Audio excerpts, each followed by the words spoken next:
সুজির হালুয়া বরফি বানানোর জন্য একটা ফ্রাই প্যানে নিয়ে নেব হাফ কাপ মতো ঘি।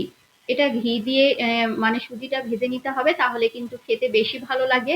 মেজারমেন্ট কাপে 2 কাপ নিয়ে নেব সুজি, আপনারা আপনাদের পরিমাণ মতো নিয়ে নেবেন। এবার গ্যাসের আঁচটা একদম লো ফ্লেমে রেখে এটাকে খুব সুন্দর মতো ভেজে নিতে হবে। এটা কিন্তু একদম লাল লাল না হয়ে যায় সেভাবে ভেজে নিতে হবে, কারণ এই বরফিটা যদি আপনার একটু সাদা সাদা থাকে তাহলে কিন্তু দেখতে বেশি ভালো লাগবে। তো গ্যাসের আঁচটা লো ফ্লেমে রেখে একটু সময় নিয়ে কিন্তু খুব সুন্দর মতো করে ভেজে নিতে হবে। আমি প্রায় 10 থেকে 12 মিনিট মতো ভেজে নিয়েছিলাম। গ্যাসের আঁচটা একদমই হাই ফ্লেম করা যাবে না, গ্যাসের আঁচটা এভাবে লো ফ্লেমে রেখে অনবরত নেড়ে চেড়ে নিয়ে কিন্তু মানে দাঁড়িয়ে থেকে একটু সময় নিয়ে এটাকে ভেজে নিতে হবে। কিছুক্ষণ ভাজার পর এখানে কিছু আমি ড্রাই ফ্রুট দিয়ে দেব, কাঠবাদাম, কাজু বাদাম আর দিয়েছিলাম কিশমিশ।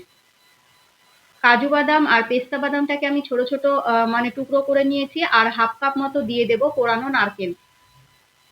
এবার সমস্ত কিছুকে আমি আবারও গ্যাসের আঁচটা একদম লো ফ্লেম করে দিয়ে নেড়ে চেড়ে নিয়ে ভেজে নিতে হবে। খুব সুন্দর মতো করে ভেজে নেবেন।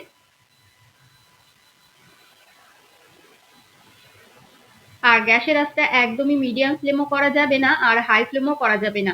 আমার সুজিটা ভেজে নেওয়া হয়ে গিয়েছে, ওটাকে এক সাইডে রেখে দিয়েছি। আবারও সেম ফ্রাই প্যানে আমি নিয়ে নিলাম আবারও কিছুটা পরিমাণে ঘি, মানে 4 থেকে 5 টেবিল চামচ ঘিয়ের মধ্যে দিয়ে দিলাম 2 কাপ মতো, মানে যতটা সুজি নিয়েছি সেই পরিমাণ বুঝে আমি চিনিটা দিয়ে দিয়েছি, আর হাফ কাপ দিয়ে দেবো পানি। পানির পরিমাণটা একদমই কম রাখতে হবে। এবার সুজিটা মানে হালুয়াটা যেটাতে আমি সেট করে নেব সেটার মধ্যে সেই পাত্রটাতে অল্প একটু ঘি বিছিয়ে সেটার মধ্যে বিছিয়ে রাখলাম, আর ওপর দিয়ে কিছুটা কোরানো নারকেল দিয়ে দিলাম। এবার আমি চিনির যে সেরাটা রেডি রাখবো সেটা কিন্তু একটু চ্যাটচেটে মতো করে রেডি করে নিতে হবে। দেখুন এইরকম চ্যাটচেটে মানে এক তার বিশিষ্ট এরকম যখন হয়ে আসবে এ পর্যায়ে কিন্তু সুজিটাকে চিনির মধ্যে দিয়ে দিতে হবে, মানে চিনির সেরার মধ্যে দিয়ে দিতে হবে।